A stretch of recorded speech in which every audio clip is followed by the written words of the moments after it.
Have you ever walked away from a conversation feeling completely drained, but couldn't explain why? Or noticed how someone's presence turns every calm moment into silent chaos? What if I told you that evil often doesn't scream? It whispers, it smiles, and it blends in. We often think of evil as something distant, something in horror movies, in haunted legends, or in history books filled with villains.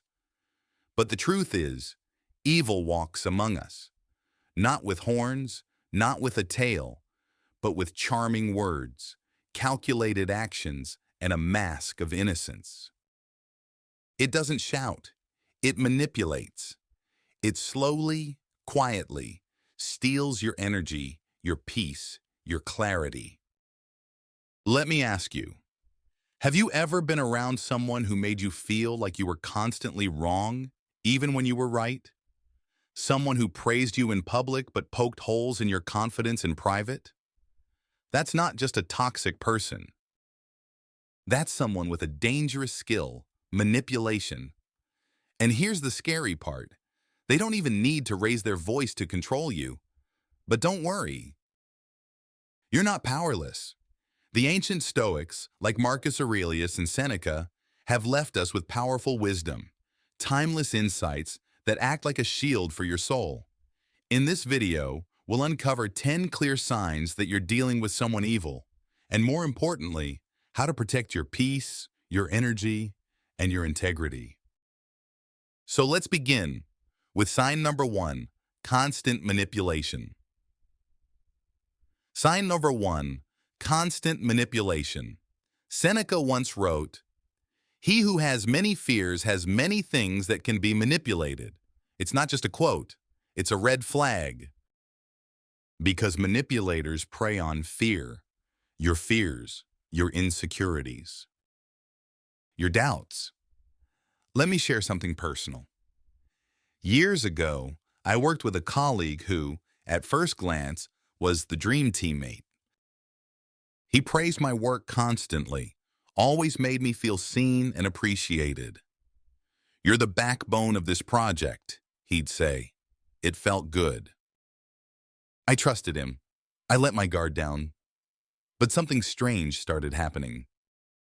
Small mistakes I made, normal ones, somehow made their way to upper management. Quiet whispers were turning into formal concerns. I was confused. I hadn't even shared these things with anyone. It turned out, the very person praising me in public was spinning stories behind closed doors. He inflated tiny slips into major blunders. And when I confronted him, he smiled and said, "I'm just trying to help you grow." Gaslighting. That's what it was. Suddenly, I began questioning myself. Was I really messing up? Was he right? Slowly, I stopped trusting my own judgment. That's the weapon of a manipulator. They don't break you with a hammer. They carve away your confidence, one compliment, one lie, one moment of doubt at a time. But here's what Stoic philosophy teaches us. True virtue leads to independence, not dependence. A good person builds you up so you can walk without them. A manipulator builds a cage, then hands you the key, only to take it back when they feel you're too strong. So if someone in your life constantly makes you second-guess yourself while convincing you they're helping you, stop. Reflect. Are they empowering you, or are they conditioning you? Previously, we explored how manipulators chip away at your confidence by twisting your reality. Now, let's peel back another layer of deception. Sign number 2, a mask of charm. Epictetus once said, "No man is free who is not master of himself." And that truth becomes especially clear when you're dealing with someone who constantly urges you to follow their lead, while quietly stomping on your boundaries. You may not realize it at first. It starts with little nudges, soft suggestions, persuasive smiles. But before long, you find yourself second-guessing your choices, asking for their opinion on things you once handled confidently. That's how it begins. You might not notice it until you feel a strange heaviness, a silent pressure to please them, to seek their approval, to bend your will just slightly, and then slightly more. But here's your power. You don't have to play their game. You don't owe them an argument. You don't need to win a verbal battle. You just need to step out of the manipulation and walk back into your own freedom. That's what mental clarity and self-awareness give you. Space to breathe, space to choose. But manipulation doesn't always show up in aggressive ways. Sometimes it wears a beautiful disguise. Have you ever met someone whose charm felt too perfect? Their smile, always radiant. Their words, always just what you needed to hear. Their presence, like a character written in a romantic film, effortlessly kind, deeply understanding. But here's what Epictetus warned us. Appearances, no matter how dazzling, often hide the truth beneath. True charm is beautiful when sincere. It builds connection. It sparks warmth. It opens hearts. But in the hands of someone who wears it as a mask, charm becomes dangerous. It's no longer a bridge. It's a trap. I once had a friend who could light up a room with compliments. He'd make everyone feel like the most important person in the world. People loved him. I did too. But as time went on, something didn't feel right. His praise always came when he needed something, and when he didn't. The warmth disappeared, sometimes even replaced with gossip, dismissive remarks, or sudden silence. That's when it hit me. His kindness was conditional. His charm wasn't connection, it was strategy. So how do you protect yourself? Pay attention when they think no one is watching. How do they treat the waiter? How do they talk about others behind their backs? Do their actions match their words? Or is it all performance? And most importantly, trust your gut. If something inside you feels both drawn to them and strangely uneasy, don't ignore it. That's not overthinking. That's intuition, gently warning you before the damage is done. Marcus Aurelius put it best. The soul becomes dyed with the color of its thoughts. If someone's energy leaves you feeling drained, confused, or constantly unsure of your worth, maybe it's not your soul that's troubled, but the mask they're wearing. Let go of the illusion.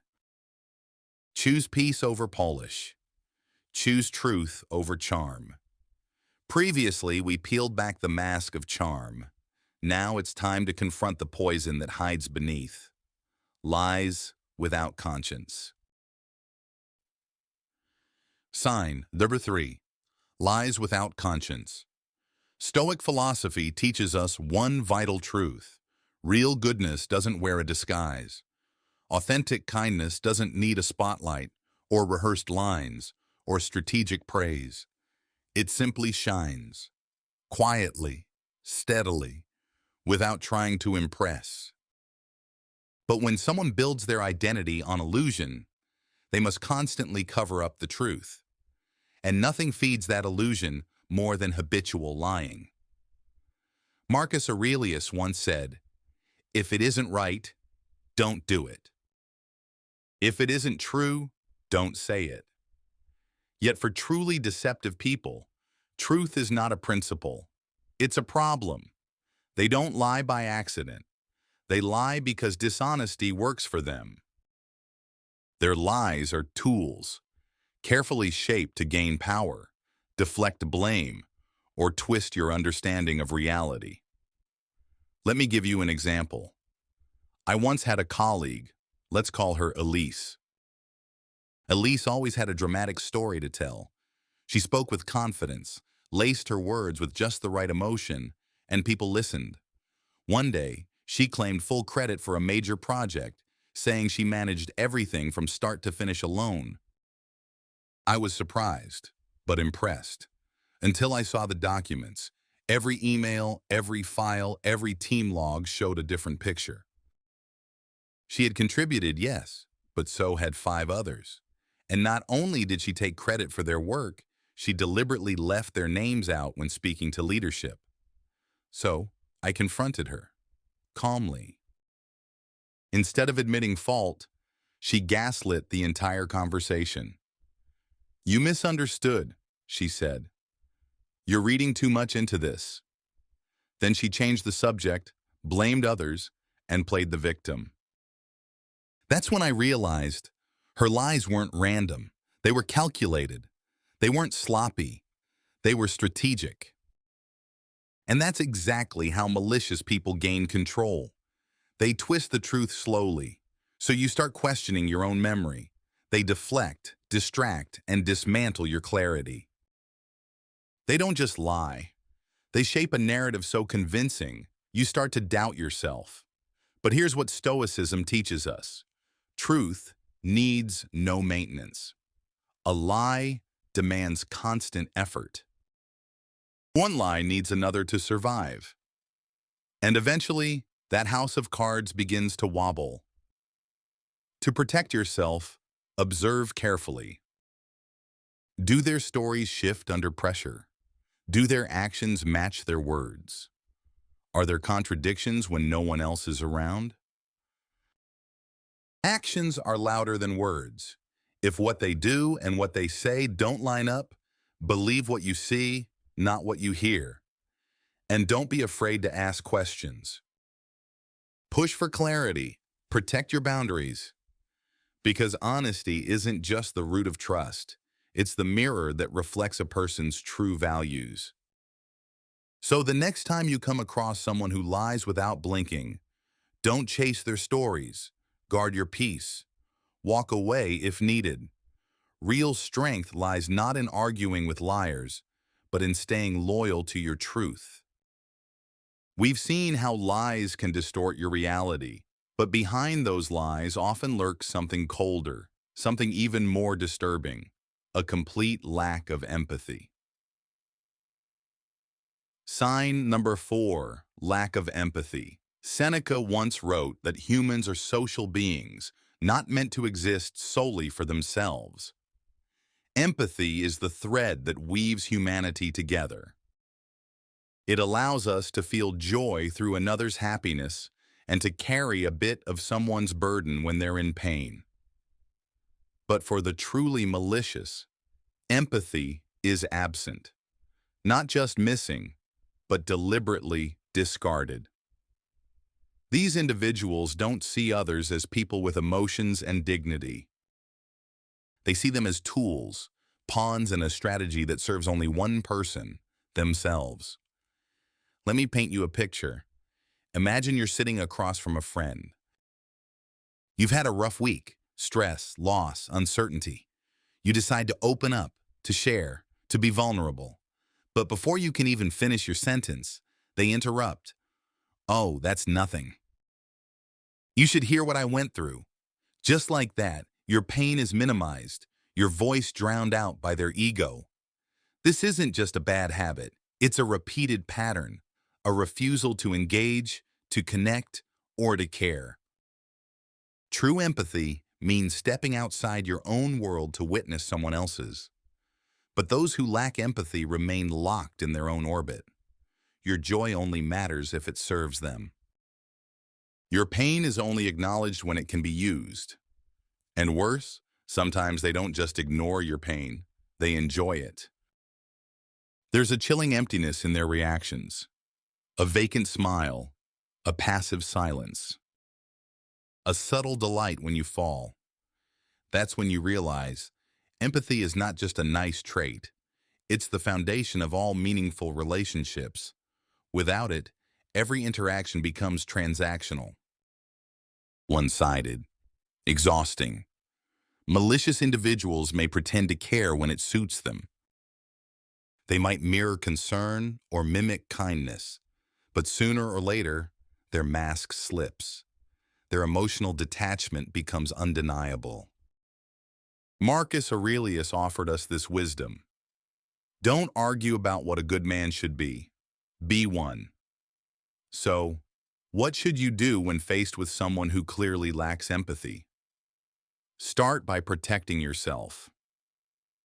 Set firm boundaries. Don't beg for warmth where none exists. Refuse to let their coldness define your worth. Surround yourself with people who do feel with you, those who celebrate your wins and hold space for your wounds. That is where real connection lives, not in the performance of compassion, but in the presence of it.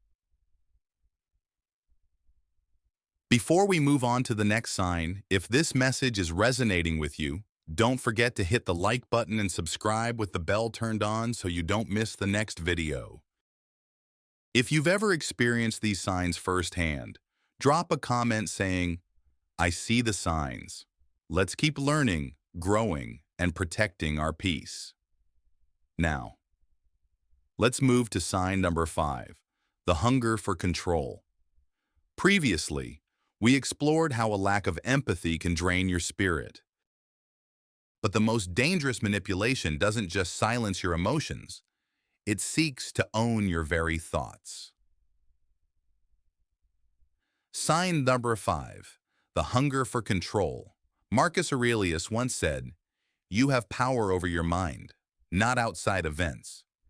Realize this, and you will find strength." But the disturbing truth is, those with malicious intent know this too. And that's exactly why they work so hard to take control of what you think, how you feel, and eventually how you live. Because if they can dominate your mind, they control everything else. Let me tell you a personal story. I once knew someone who seemed trustworthy at first. Their advice felt helpful, supportive, even wise. Whenever I faced a tough decision, they were the first to offer insight. It felt good to have someone looking out for me. But over time, something began to shift. In every conversation, they'd drop subtle comments, tiny daggers wrapped in silk. "Are you sure that's the right call?" they'd say. "You tend to overthink, remember?" Or, "You should probably let me handle this one." At first, I brushed it off, but the seeds of doubt were already planted. Then came a major opportunity, an important project I was excited about. I wanted to join. I was ready. But before I even submitted my name, this person pulled me aside. They gently insisted I wasn't experienced enough, that I might make mistakes, that it would be better if they led instead. And so, I backed down. Because they made me feel like I couldn't trust my own judgment. Only in hindsight did I realize they didn't want to guide me.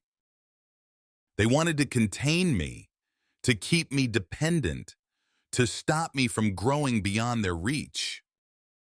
That's what toxic control looks like. It doesn't always shout or threaten. Sometimes it whispers, "You need me." These individuals aren't interested in your development. They want your doubts to flourish, so you'll keep looking to them for answers. They use guilt, flattery, or subtle shame to keep you small and under their thumb. But here's the truth. Your mind is yours. And freedom begins in the mind. Epictetus once said, "Freedom is the only worthy goal in life. It is won by disregarding things that lie beyond our control." Those who seek to control others know this deeply, and that's why they stop at nothing to trap you mentally. They know if they can take your autonomy, they can shape your reality, but you don't have to live in their cage. Here's how to fight back. Ask yourself, does this align with my values? This single question can act like a compass, guiding your choices back to what matters. Remember that real support uplifts, not restricts. People who genuinely care will empower you, not trap you. And most of all, guard your thoughts. Marcus Aurelius said it best. The happiness of your life depends on the quality of your thoughts. Don't let anyone else write the script of your life.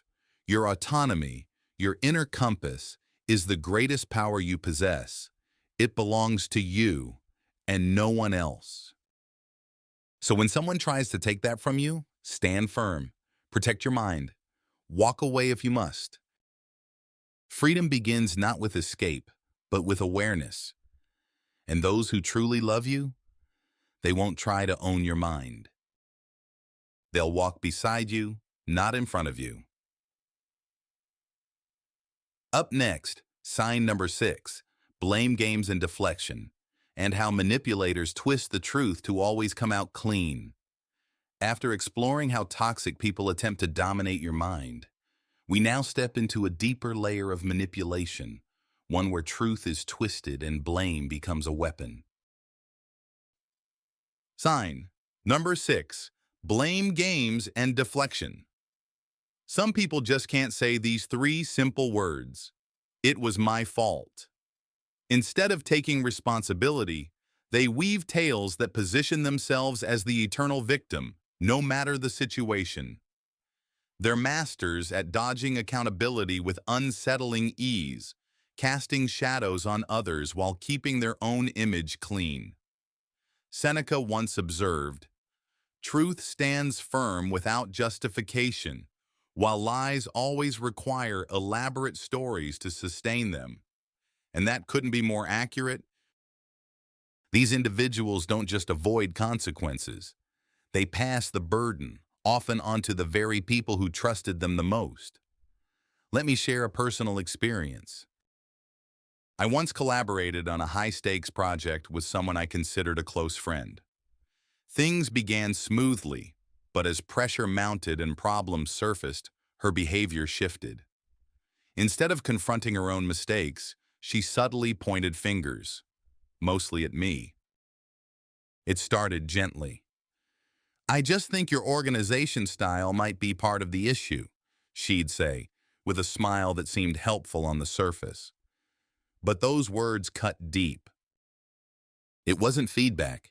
It was camouflage blame. At first, I doubted myself. Maybe she was right. Maybe I was the one falling short. But then it happened again and again. Every hiccup, every misstep, somehow traced back to me, at least according to her story. That's when I saw the pattern. She wasn't taking responsibility. She was sculpting a narrative where she was the victim, and I was the problem. And here's the thing.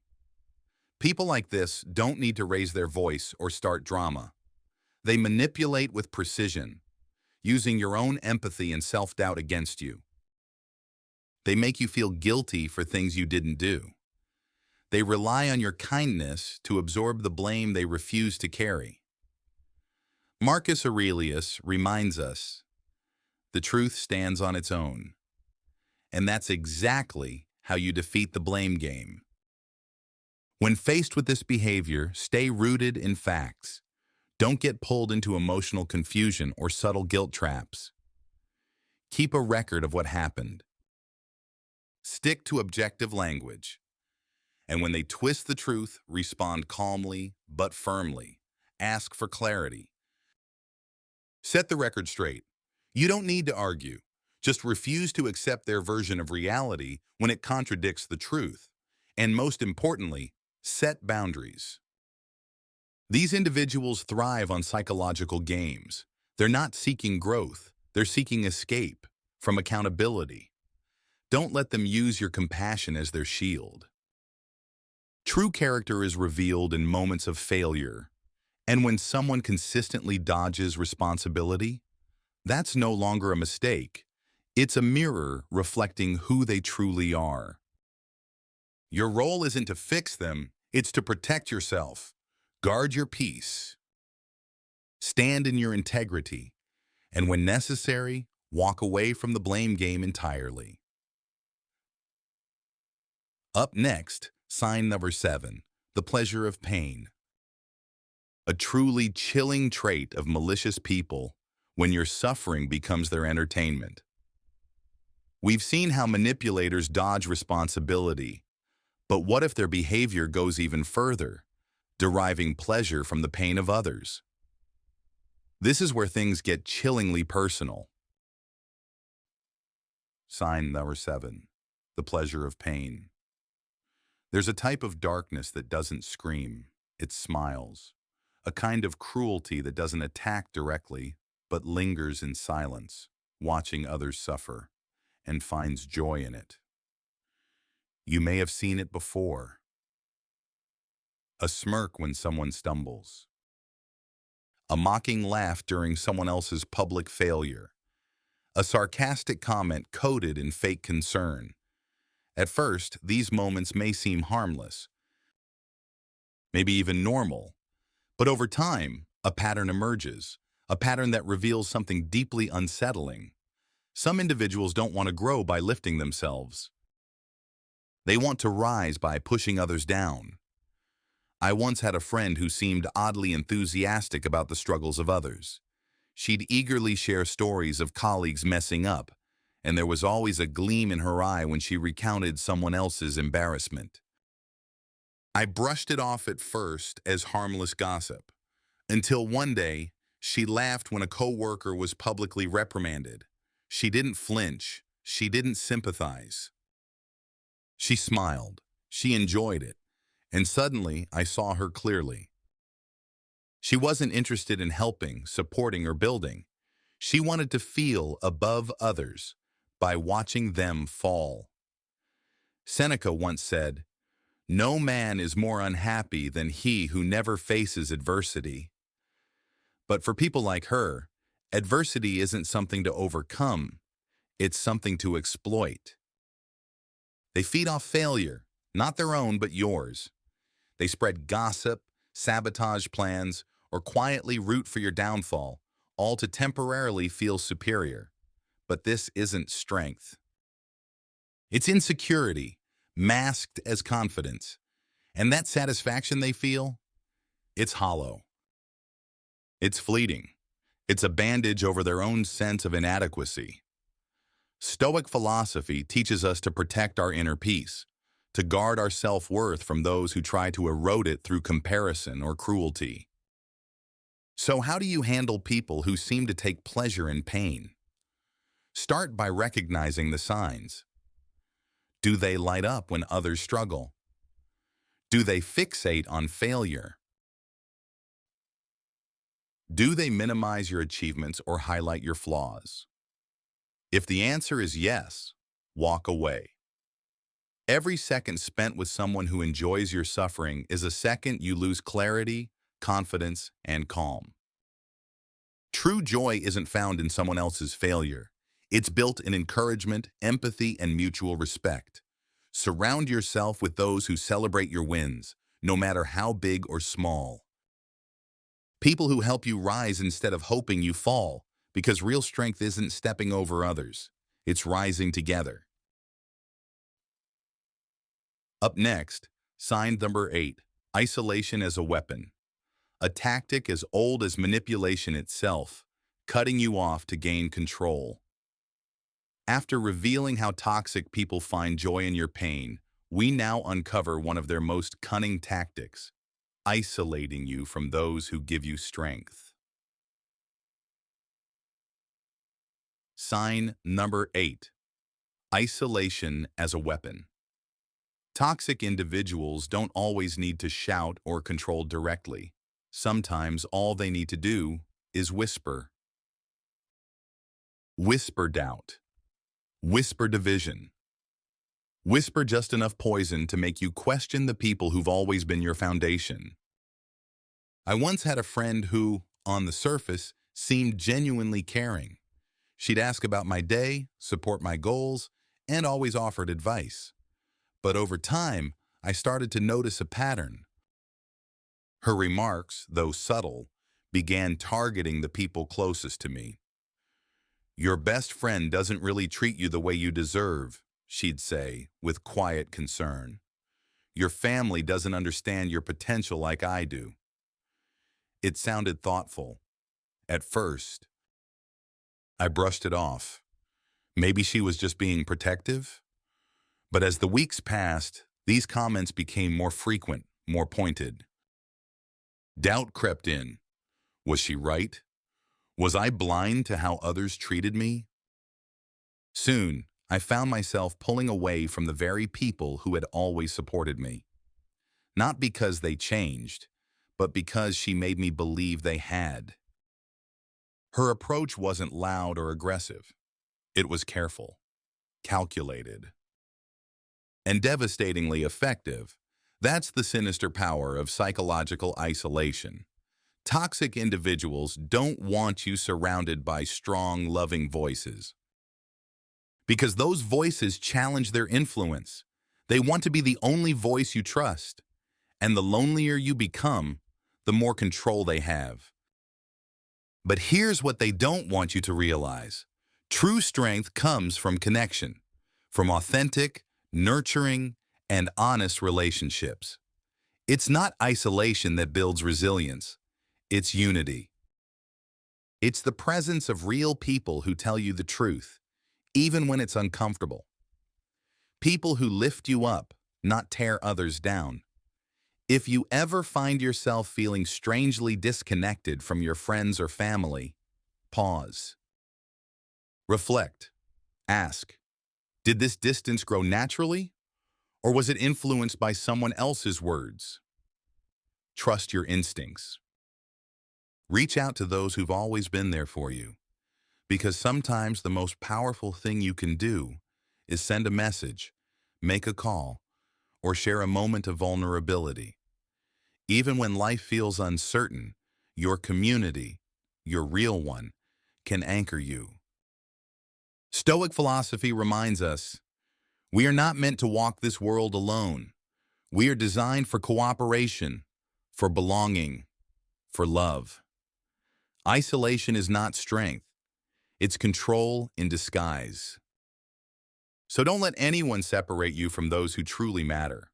Protect your connections, and you'll reclaim your strength.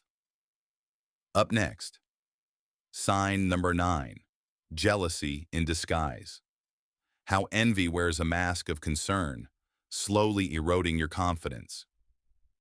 Previously, we exposed how isolation can be used as a weapon, but sometimes it's not distance that harms you. It's the people standing closest, cloaked in false praise and hidden envy. Bahandi Sever, sign number 9, jealousy in disguise. Envy is a master of camouflage. It rarely shows itself as anger or confrontation. Instead, it wears a polite smile. It offers compliments laced with criticism. It disguises itself as concern, but its goal is always the same, to make you doubt your shine. I remember a moment that stuck with me. I had just finished a major project I was incredibly proud of. Months of effort, long nights, and finally, real results. I shared the news with a friend who had always seemed supportive.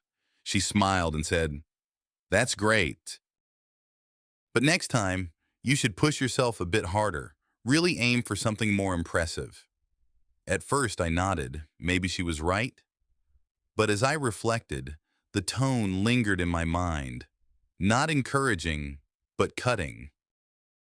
It wasn't about helping me grow. It was about making me feel like I hadn't done enough. These kinds of comments often sound harmless. Wow, that's impressive.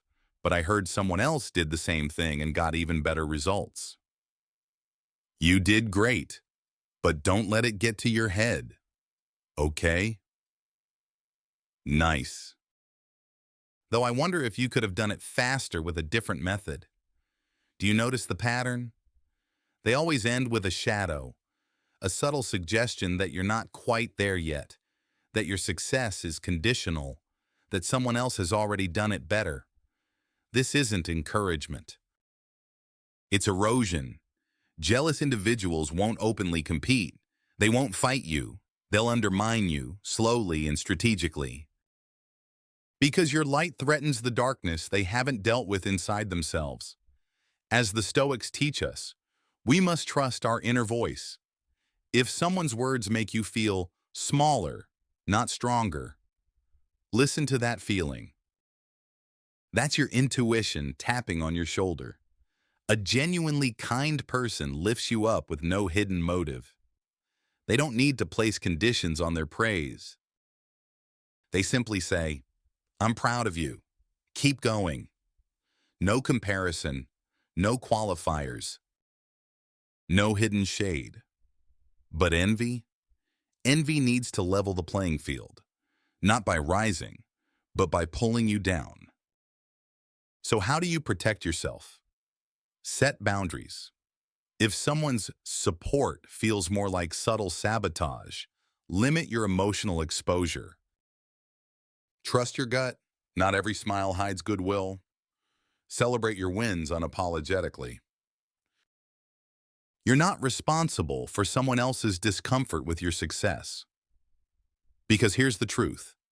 You don't need to dim your light to make others feel comfortable in the dark. Your joy, your growth, your victories, they're valid. You earned them, and anyone who truly cares about you, they'll cheer for you the loudest. Oh, up next, sign the 10, the unrepentant heart. A trait that separates those who learn from those who never take responsibility. In the last section, we uncovered how jealousy hides behind false praise. Now we confront the final, most defiant trait, the heart that refuses to change. Sign number 10, the unrepentant heart. There's a moment in every difficult relationship where you hope for something simple, not perfection, not miracles, just accountability. But for those with an unrepentant heart, accountability is a foreign concept. When confronted, they deflect. When challenged, they shift the blame. And when someone is hurt by their actions, they say things like, "You're overreacting." That's not what really happened. I did nothing wrong. It's your perception. What's most striking isn't just the denial. It's the utter refusal to reflect, apologize, or grow. To them, self-reflection is weakness. Admitting they were wrong is surrender, and change, that's for others, not for them. They wear stubbornness like a badge of honor, but in reality, it's emotional immaturity masquerading as strength. This mindset stands in direct contrast to Stoic wisdom. Marcus Aurelius, Epictetus, Seneca, they all emphasize the virtue of honest introspection. To a Stoic, admitting fault is not defeat, it's courage. Correcting our behavior is not shameful, it's noble. I've known people like this. They would hurt others with sharp words or cold silence, then justify it with endless excuses. I was just being honest. You're too sensitive. I've had a rough day. Don't take it personally. But weeks go by, months even. And still, no effort to make amends, no pause to reflect, no growth. And here's the hardest part. Sometimes these people are close. Family, partners, longtime friends. So what do? You acknowledge the truth. Not everyone wants to grow. Not everyone is capable of emotional evolution, and that's not your fault to fix. If someone consistently avoids accountability, justifies bad behavior, and shows no desire to repair the harm they've done, protect yourself. Guard your energy. Invest it in those who are willing to do the hard work of becoming better. People who say, I was wrong, and I'm going to make it right, because those are the people worth growing with. Marcus Aurelius reminded us, focus your mind on thoughts and people who elevate the quality of your life. Don't waste your peace on someone who refuses to take ownership of their actions. Your mind is your sanctuary. Your emotions are valuable. And your time is sacred. So now, you've walked with me through 10 chilling but clear signs that an evil, or at least dangerously toxic, person might be closer than you think. Eye-opening, isn't it? But here's the empowering truth. Awareness is your greatest weapon. These people only manipulate when you don't recognize the game. Once you know their playbook, you can step out of it completely. You don't need to fight them. You just need to stop feeding them your energy. Draw boundaries. Hold your ground. Stay rooted in your values. And above all, keep shining. Because your light, your clarity, and your peace, that's what they fear the most. If this video helped you spot the signs, show your support by liking, subscribing, and commenting below with, "I see the signs." Let the world know you're no longer blind to toxic patterns. You're awake, aware, and unshakable. Thanks for watching. And I'll see you in the next video, where your wisdom will keep growing.